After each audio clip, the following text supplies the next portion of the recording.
আসসালামু আলাইকুম। স্বাগতম জানাচ্ছি বিবিসি নিউজ আন্তর্জাতিক সংবাদে। শুরুতেই সংবাদ শিরোনাম, এরপর দেখবেন বিস্তারিত। যুদ্ধবিরতি সত্ত্বেও গাজায় অব্যাহত ইসরায়েলি হামলা, নিহত ৩। এক সপ্তাহে ইউক্রেনের ৫ জনপদ দখলের দাবি রাশিয়ার। চুক্তি ছাড়াই শেষ হল ইউক্রেন যুক্তরাষ্ট্র রাশিয়ার ত্রিপক্ষীয় বৈঠক। আলোচনার মধ্যেই ইউক্রেনে ভয়াবহ হামলা রাশিয়ার। দর্শক, এতক্ষণ শুনছিলেন সংবাদ শিরোনাম, এখন বিস্তারিত। আপনি যদি ইসরায়েলের ধ্বংস চান, মুসলিমদের পাশে থাকেন, তাহলে চ্যানেলটি লাইক দিয়ে সাবস্ক্রাইব করে পাশে থাকুন। যুদ্ধবিরতি সত্ত্বেও গাজায় অব্যাহত ইসরায়েলি হামলা, নিহত ৩। যুদ্ধবিরতি কার্যকর থাকার পরও ফিলিস্তিনের গাজা উপত্যকার বিভিন্ন এলাকায় হামলা চালিয়েছে দখলদার ইসরায়েলি বাহিনী। এতে ২ শিশুসহ ৩ ফিলিস্তিনি নিহত হয়েছেন। ড্রোন হামলা ও গুলিবর্ষণের এসব ঘটনায় আরও কয়েকজন আহত হয়েছেন বলে জানিয়েছে চিকিৎসা সূত্র ও প্রত্যক্ষদর্শীরা। খবর বার্তা সংস্থা আনাদোলুর। আনাদোলুকে এক চিকিৎসা সূত্র জানায়, বেইত লাহিয়ার কামাল আদওয়ান হাসপাতালের কাছে আল জাওয়ারা পরিবারের ২ কিশোর ১৪ বছর বয়সী সালমান জাকারিয়া ও ১৫ বছর বয়সী মোহাম্মদ ইউসুফ ইসরায়েলি বোমা হামলায় নিহত হন। তারা বেইত লাহিয়া এলাকার বাসিন্দা ছিলেন। প্রত্যক্ষদর্শীরা আনাদোলুকে জানান, চুক্তির শর্ত অনুযায়ী ইসরায়েলি সেনারা যে এলাকা থেকে সরে গিয়েছিল সেই এলাকাতেই ইসরায়েলি ড্রোন হামলায় ওই ২ কিশোর প্রাণ হারায়। এর আগে উত্তর গাজার জাবালিয়া শহরের ওল্ড গাজা স্ট্রিটে ইসরায়েলি হামলায় কয়েকজন ফিলিস্তিনি আহত হন বলে অ্যাম্বুলেন্স ও জরুরি সেবা বিভাগের এক সূত্র আনাদোলুকে জানিয়েছে। অন্য এক ঘটনায় উত্তর গাজার বেইত লাহিয়ার আল সালাতিন এলাকায় ইসরায়েলি গুলিতে এক ফিলিস্তিনি আহত হয়েছেন বলে চিকিৎসা সূত্র জানিয়েছে। এদিকে খান ইউনিসের দক্ষিণে কিজান আল নাজ্জার এলাকায় ইসরায়েলি হামলায় এক ফিলিস্তিনি নিহত হয়েছেন বলে চিকিৎসা সূত্রগুলো জানিয়েছে। এছাড়া শনিবার সকালে দক্ষিণ গাজার মধ্যাঞ্চলীয় খান ইউনিসে ইসরায়েলি গুলিতে এক ফিলিস্তিনি ব্যক্তির মাথায় আঘাত লাগে বলে একটি চিকিৎসা সূত্র জানায়। প্রত্যক্ষদর্শীরা জানান, শহরের কেন্দ্রস্থলে জাসের বিল্ডিং মোড়ে একটি ইসরায়েলি কোয়াডকপ্টার ড্রোন থেকে গুলি চালানোর পর এই ঘটনা ঘটে। ২০২৩ সালের অক্টোবর থেকে গাজায় চালানো ভয়াবহ আগ্রাসনে এখন পর্যন্ত ৭১,৬০০ জনের বেশি মানুষকে হত্যা করেছে ইসরায়েলি বাহিনী। নিহতদের বেশিরভাগই নারী ও শিশু। এই অভিযানে আহত হয়েছেন ১,৭১,৩০০ জনের বেশি মানুষ এবং গাজা কার্যত ধ্বংসস্তূপে পরিণত হয়েছে। এছাড়া গাজার স্বাস্থ্য মন্ত্রণালয়ের তথ্য অনুযায়ী গত বছরের ১০ অক্টোবর থেকে যুদ্ধবিরতি কার্যকর হলেও ইসরায়েল এখনও হামলা চালিয়ে যাচ্ছে এবং এসব হামলায় এখন পর্যন্ত ৪৮১ জন ফিলিস্তিনি নিহত হয়েছেন এবং আরও ১,৩১৩ জন আহত হয়েছেন। এক সপ্তাহে ইউক্রেনের ৫ জনপদ দখলের দাবি রাশিয়ার। মাত্র এক সপ্তাহে ইউক্রেনের খার্কিভ ও জাপোরিঝিয়া অঞ্চল এবং দোনেৎস্ক পিপলস রিপাবলিকে ৫টি জনপদ দখলের দাবি করেছে রাশিয়া। গত ১৭ থেকে ২৩ জানুয়ারির মধ্যে এই জনপদগুলো দখল করা হয় বলে এক বিবৃতিতে জানিয়েছে রাশিয়ার প্রতিরক্ষা মন্ত্রণালয়। খবর তাসের। মন্ত্রণালয়ের তথ্য অনুযায়ী খার্কিভ অভিমুখে সক্রিয় আক্রমণের মাধ্যমে ব্যাটল গ্রুপ নর্থ খার্কিভ অঞ্চলের সিমিনোভকা জনপদ দখল করে। একই সময়ে battle group south Donetsk People's রিপাবলিকের প্রিভোলিও জনপদ দখলে নেয়। ব্যাটল গ্রুপ সেন্টার সক্রিয় আক্রমণ চালিয়ে দোনেৎস্কের নোভোপাভলভকা নিয়ন্ত্রণে আনে। এছাড়া ব্যাটল গ্রুপ ইস্ট জাপোরিজিয়া অঞ্চলের প্রিলুকি এবং ব্যাটল গ্রুপ দনি একই অঞ্চলের পাভলভকা জনপদ দখল করে বলে জানানো হয়। প্রতিরক্ষা মন্ত্রণালয় জানায়, ১৭ থেকে ২৩ জানুয়ারি সময়কালে ইউক্রেনীয় বাহিনীর তথাকথিত সন্ত্রাসী হামলার জবাবে রুশ সশস্ত্র বাহিনী একটি বৃহৎ ও ৫টি সমন্বিত নির্ভুল হামলা চালিয়েছে।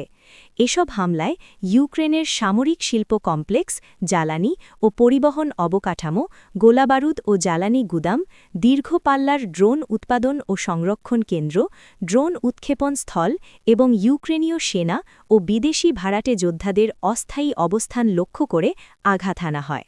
এক সপ্তাহে ব্যাটল গ্রুপ নর্থের অভিযানে ইউক্রেনীয় বাহিনীর ১,১১০ জনের বেশি সেনা হতাহত হয়েছে বলে দাবি করা হয়। এই সময় খার্কিভ ও সুমি অঞ্চলে ইউক্রেনের একাধিক যান্ত্রিক, আঞ্চলিক, প্রতিরক্ষা, ন্যাশনাল গার্ড ও সীমান্তরক্ষী ইউনিটের ওপর হামলা চালানো হয়। এতে ৯টি সাজোয়া যান, ১০৭টি সামরিক যান ও ১৮টি ফিল্ড আর্টিলারি ধ্বংস করা হয়েছে বলে জানানো হয়। একই সঙ্গে ধ্বংস করা হয় ১০টি ইলেকট্রনিক যুদ্ধ ব্যবস্থা ও কাউন্টার ব্যাটারি রাডার এবং ২৩টি গোলাবারুদ ও রসদ গুদামও। চুক্তি ছাড়াই শেষ হল ইউক্রেন, যুক্তরাষ্ট্র, রাশিয়ার ত্রিপক্ষীয় বৈঠক। যুক্তরাষ্ট্রের মধ্যস্থতায় আবুধাবিতে ইউক্রেন রাশিয়ার দ্বিতীয় দফার আলোচনা শেষ হয়েছে। যুদ্ধবন্ধের লক্ষ্যে হওয়া প্রথম এই ত্রিপক্ষীয় বৈঠকে কোনো চুক্তি হয়নি, তবে উভয় পক্ষই আলোচনায় অগ্রগতির ইঙ্গিত দিয়েছে এবং নতুন বৈঠকের সম্ভাবনার কথা বলেছে। খবর রয়টার্সের।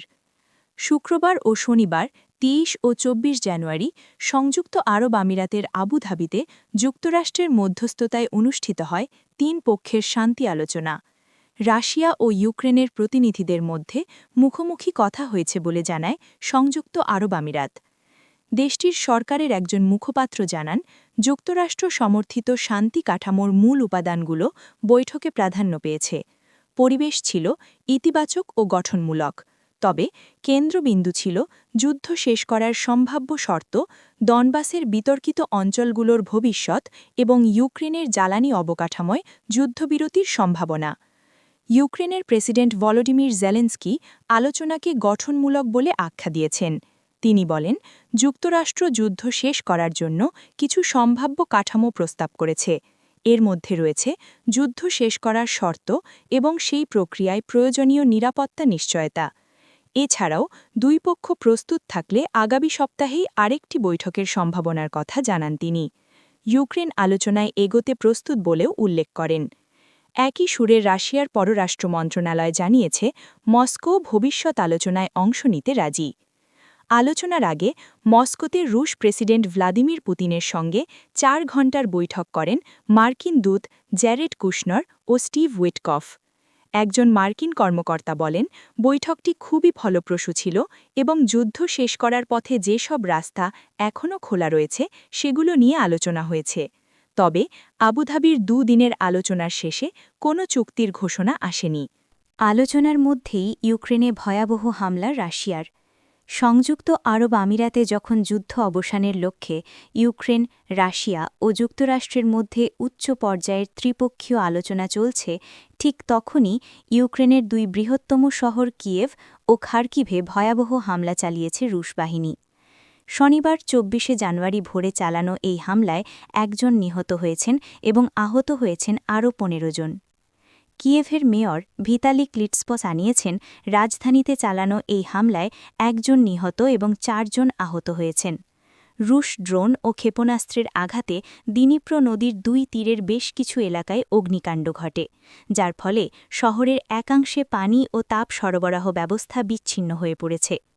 ইউক্রেনের সামরিক প্রশাসন জানিয়েছে, হামলায় একটি চিকিৎসা কেন্দ্রসহ বেশ কিছু বেসামরিক স্থাপনা ক্ষতিগ্রস্ত হয়েছে।